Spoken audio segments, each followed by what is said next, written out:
Guys, welcome back to my channel. Again, my name is Jab. Kumusta po kayong lahat? Okay, so ayan guys, maraming salamat po sa walang sawang pagsubaybay sa atin pong daily love reading. And kung ikaw ay bago pa lang sa ating channel, mag-subscribe na po kayo. And i-click mo na rin yung ating notification bell para lagi kang updated sa ating mga bagong upload. And sa mga interesado naman guys sa ating private reading, iiwan ko na lang po yung link ng aking Facebook sa ating pong description box below. Tignan na natin, kanina pa itong love reading. So guys, meron tayong Ace of Swords, Realization, Challenge. Feeling ko grabe yung challenge nyo ni person. Daming nangyayari sa buhay nyo ngayon. And medyo emotional, no? Kasi parang ang bigat-bigat na ng mga nangyayari. Pero nandun pa rin sa point na parang, nakakaisip pa rin kayo guys ng solusyon kung paano nyo guys i-overcome yung kahirapan, kung paano kayo aalis dito. Ganun yung nakakita ko rito guys. Meron tayong 5 of Pentacles. Diba? Sabi ko sa inyo kahirapan talaga sa pera. Kahirapan sa pera guys yung 5 of Pentacles. And nakikita ko naman yung iba sa inyo, puro trabaho lang din yung ginagawa. Siguro dumarating sa point na parang hindi na rin siguro guys talaga kayang i-handle, no? Parang kulang yung pagiging matatag lang talaga doon sa relasyon. Kulang yung parang mananalig ka lang talaga. Totoo lang guys, mas makikita mo talaga yung realidad, no? Kung sa realidad ka titingin, talagang marami kang matututunan din, and kung worth it pa ba itong relationship na to. So nakikita ko dito sa mga nandito, meron kayong conflict ni person, and I think patungkol to sa pera. Pero sabi nila guys, no, totoo lang, kung pera lang kaya na masolusyonan, marami naman paraan para kumita ng pera. Maraming diskarte. And ito nga guys, nakita ko madiskarte ka naman, and yung person mo, kung pera talaga yung pinag-aawayan. Or pwede naman kasi guys na LDR kayo, no? Okay, kaya siguro trabaho yung pinapakita rito. Baka LDR kayo ng person mo. Okay, sobrang challenging para sa inyo na magkalayo kayo. Tingnan pa natin. Meron tayong Chariot. Diba opportunity to? So, nakikita ko guys, mukhang meron ngang opportunity na dumarating sa inyong dalawa, sa kanya, na parang gusto guys i-grab tong bagay na to. Okay? So, hayan. Kung ano man to guys, opportunity na to, ito yung pwedeng maging challenge niyong dalawa.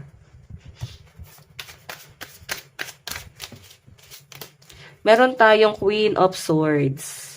Ayan. So, nakikita ko rito guys, Queen of Swords kasi isa mo na matalino. Madiskarte yung person mo. Ikaw matalino ka. Pero alam niyo guys, hindi talaga guys, binibigay yung perfect Hindi talaga ginagawang perfecto ang tao, no?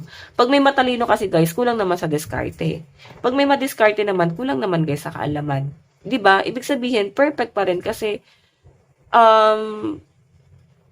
'di ba? Parang balance pa rin. Hindi talaga lahat guys binibigay. Pero for my opinion guys, mas maganda na parehas mong kunin yan. Okay? Di ba dami nagtatanong, diploma or discard? For me, parehas mong kunin para meron kang ibang option kung sakaling hindi ka maging successful doon sa Ayan, advice lang guys wala na tayo sa reading natin. Actually guys, kasi, siguro nagpapataasan ba kayo ng ego ng person mo? Ayan, no? Masyadong nagmamagaling yung isa. So, parang yung isa nanliliit.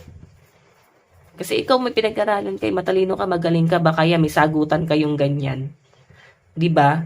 Pero nakikita ko naman guys na kinakaya nyo naman. Ayan naman sinasabi dyan, no? Kinakaya nyo naman, pinagsusumikapan nyo naman ni person. Okay, so meron tayong ear sign, Aquarius, Gemini, Libra, Capricorn, Taurus, Virgo. Tignan natin guys. Okay, tignan natin.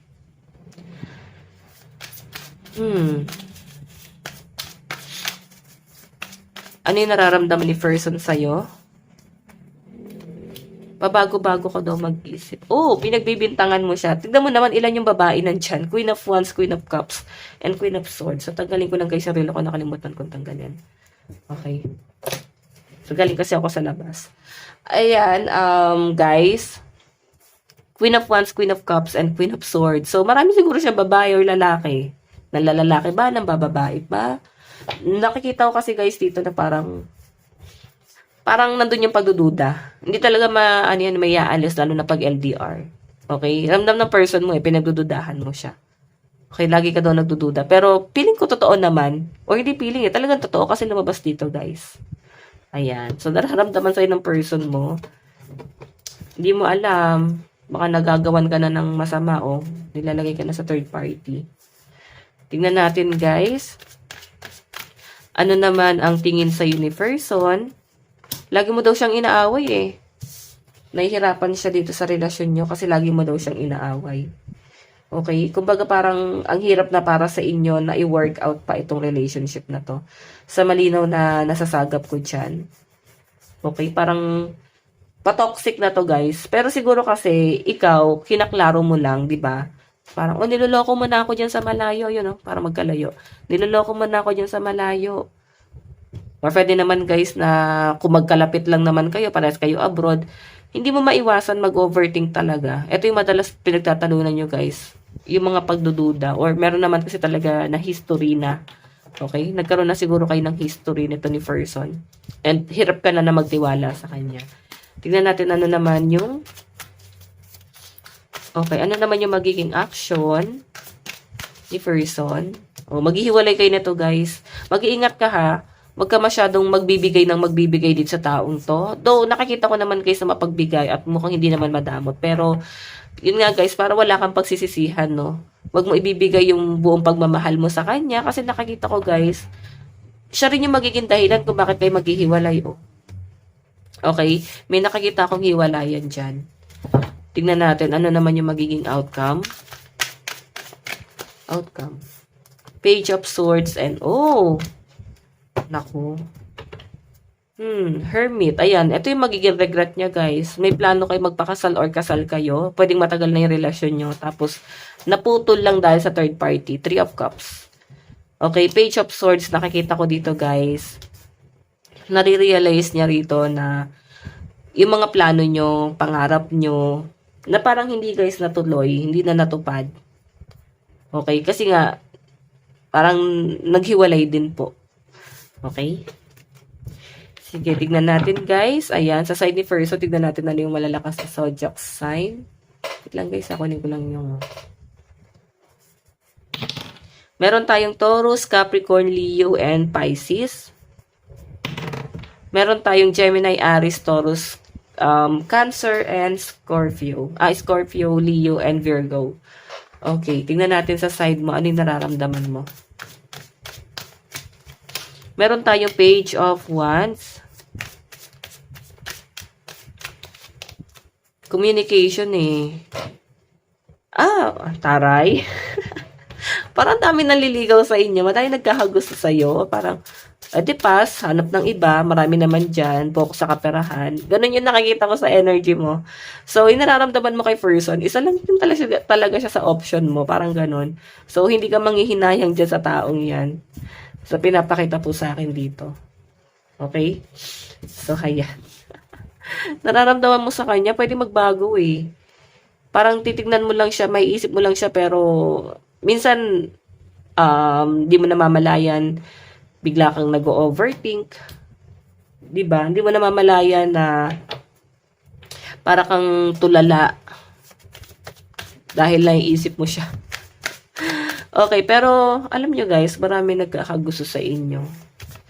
And mararamdaman mo naman. Nakakita ko yung pagiging confident mo. Tignan natin ano naman ang tingin mo kay person. Communication.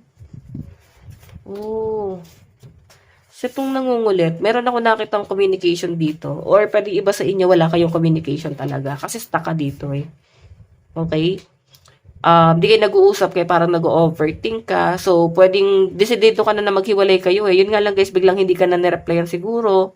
Hindi ka na lang kinausap. So, parang clueless ka. Parang wait. Uy, mag-usap muna tayo. Ganyan.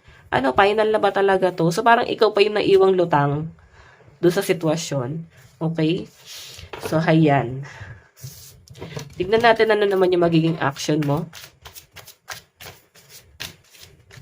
The Sun. Page of Wands and Eight of Cups. Action mo guys, nakatingin ka sa malayo, opportunity no, ito no, so I think merong opportunity na paparating sa inyo and magpo-focus ka dun sa opportunity na yon. Kung makikita nyo guys, Eight of Cups, pagtalikod to, okay? So, tatalikuran mo rin tong taong to talaga kasi may opportunity darating sa inyo and mas igagrab mo yung opportunity. Parang mas importante yung pera, madam, no? Kesa sa love life. Parang ganyan eh. Okay, tignan natin guys ano yung outcome. Four of, oh, wow. So, ayun nyo na guys, balikan yung kahirapan. Pwedeng naghirap ka talaga sa kanya. Kagaya ng unang lumabas sa reading natin, nandun yung kahirapan sa pera. And ito yung ino-overcome mo guys. Ayaw mo nang ma-experience talaga yung mahirapan, malagay sa komplikado. Ngayon na parang medyo nagiging okay-okay ka, nakakabangon ka na. So, mas magpo-focus ka dun sa ano sa sarili mo. Mas i-improve mo yung sarili mo. Tignan natin guys, ano yung malalakas na zodiac sign sa side mo. Meron tayong Scorpio, Libra, Aquarius, and Pisces. Pero malakasin guys yung mga earth sign Capricorn, Taurus, Virgo.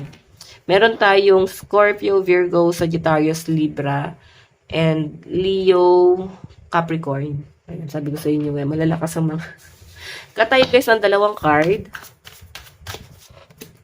Sa napatungo. Naku guys. Puro alam nyo, mahal nyo naman pala yung isa't isa, pero parang every time na mag-uusap kayo, nag-aaway kayo, or, ayan, nag-aantayan lang kayo mataas pride nyo kayong dalawa, no? Okay, hindi nyo guys ina-accept na, ikaw may mali ako may mali, parang ganon. Ako may mali, ikaw may mali, or ganon. So, kung makita nyo guys, gustong ipaglaban talaga to. Meron gustong mangyari dito na, ipaglaban mo ko, or iparamdam mo sa akin na kaya mo ko panindigan. Yun yung di mo makuha sa kanya guys, walang paninindigan yung person na yan.